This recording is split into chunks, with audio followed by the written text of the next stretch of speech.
Salvation and Carl in the Attic, and Epilogue. The fire had been small. The rumors, however, had been biblical in scale. By Monday, Gray's Run was rampant in rumors that the Turnipseed Sisters were making shine and had apparently some kind of extraterrestrial portal in the basement that they were using to hide it. And to make things worse, apparently, they were hosting a ghost named Carl in their attic. At precisely 7:00 p.m., Myrtle Henley and her Bible study posse stormed the sisters' front porch, armed with purses, casseroled indignation, and folding fans that could decapitate a squirrel with one practiced summer swipe.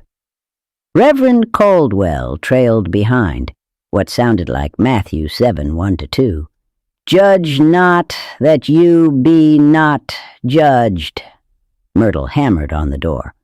"Open up, Winifred. We know everything."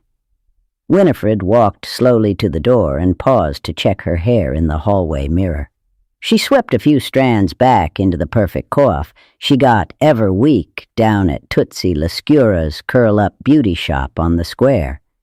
She swung open the front door like she was opening the gates for a grand opening at an amusement park.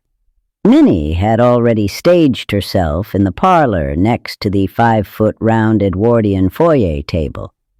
Set impeccably with a huge hydrangea centerpiece, their best hand-painted English periwinkle teacups, tiny sandwiches cut in triangles, and a huge crystal punch bowl glowing like it had been blessed by the Holy Spirit himself. Myrtle marched in and slammed her Sunday black leather purse down on the red rose city.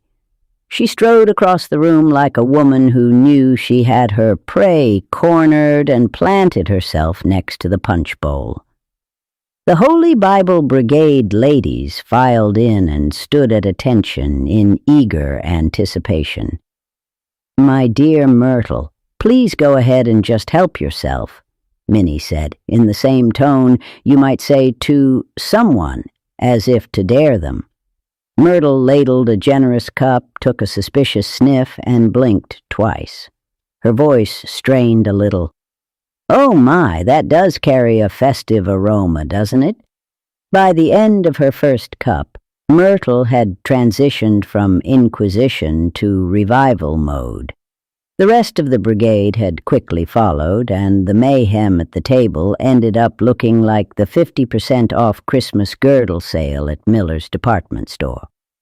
By the second cup, Ruth Ann was confessing she'd kissed the mailman and thought the new milkman was intriguing. By the third, Agnes was laying on top of the piano and Myrtle was leading "I'll Fly Away," so loud the Baptists next door thought the rapture might have started early. That's when the sheriff and his 2 deputies showed up. "Evening, ladies," Sheriff Tucker's eyes fixed on the punch bowl. "We're having a bit of an impromptu revival," Winifred said.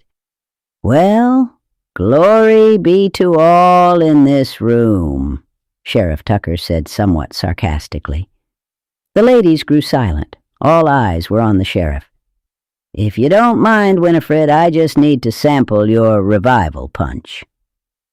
The sheriff took a long, slow sip. His eyes began to water and his nose began to run.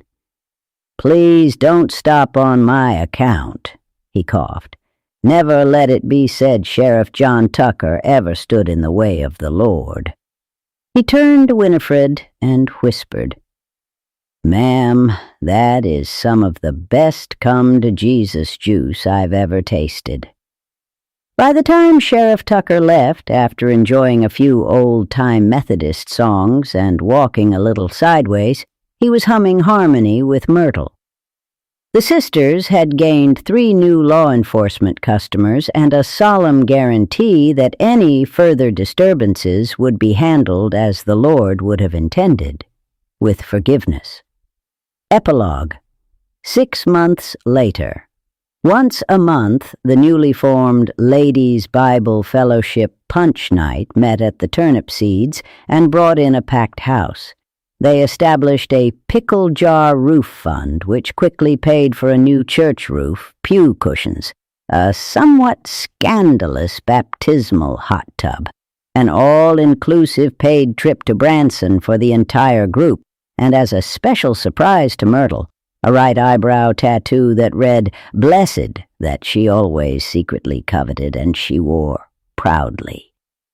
And Carl? He's still upstairs in the attic. If you listen carefully, you can hear him singing harmony with Myrtle on Fellowship Night on "I'll Fly Away," his favorite song.